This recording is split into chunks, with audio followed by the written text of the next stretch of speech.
घर्षण, force of friction, बल क्या है? आम अनुभव की बात है कि जमीन पर लुढ़कती हुई गेंद थोड़ी देर में रुक जाती है। इस प्रकार दूसरी या गतिशील वस्तुएं भी अपने आप ही विराम अवस्था में आ जाती हैं। क्या तुम जानते हो ऐसा क्यों होता है? इसका ये कारण है कि प्रत्येक गतिशील वस्तु पर एक ऐसा बल काम करता रहता है जो उसे चलने से रोकता है। ये बल हमेशा ही गति की विपरीत दिशा में लगता है। इसे घर्षण बल कहते हैं। घर्षण बल किसी सतह के खुरदरेपन पर निर्भर करता है। सतह जितनी अधिक खुरदरी होगी, घर्षण उतना ही अधिक होगा। चिकनी सतहों के बीच घर्षण बल कम होता है। घर्षण बल दो प्रकार का होता है, पहला सरकने या फिसलने में लगने वाला बल और दूसरा लुढ़कने में लगने वाला बल। लुढ़कती वस्तुओं पर लगने वाला बल सरकती हुई वस्तुओं पर लगने वाले बल की तुलना में कम होता है, इसलिए वस्तुओं को लुढ़काना खिसकाने की अपेक्षा सरल होता है। घर्षण प्रकृति की ऐसी देन है जो हानिकारक भी है और लाभदायक भी। इसी बल के कारण गतिशील मशीनों के कल पुर्जे घिसते रहते हैं।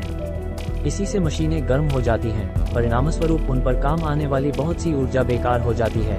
घर्षण के कारण ही बस, कार, साइकिल रिक्शा आदि के टायर घिसते रहते हैं। घर्षण बल को कम करने के लिए मशीनों में चिकनाहट पैदा करने वाले पदार्थों, लुब्रिकेंट्स, को प्रयोग में लाया जाता है। इन पदार्थों में तेल, ग्रीस, ग्रेफाइट आदि मुख्य हैं। घर्षण के लाभ भी बहुत हैं। यदि घर्षण न होता तो हम जमीन पर चल ही नहीं पाते।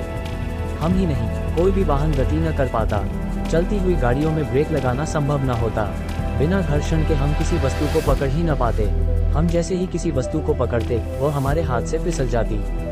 यहाँ तक कि घर्षण के बिना कागज पर लिखना भी संभव न होता। सोचा है कभी कि यदि यह बल न होता तो मकान भी न बन पाते, क्योंकि तब ईंट से ईंट जुड़ ही न पाती। इन सब तथ्यों से यह निष्कर्ष निकलता है कि घर्षण हानिकारक होते हुए भी हमारे जीवन के लिए अति आवश्यक है। और ऐसे अमेजिंग वीडियो को देखने के लिए मेरे YouTube चैनल को सब्सक्राइब जरूर करें। Thanks for watching.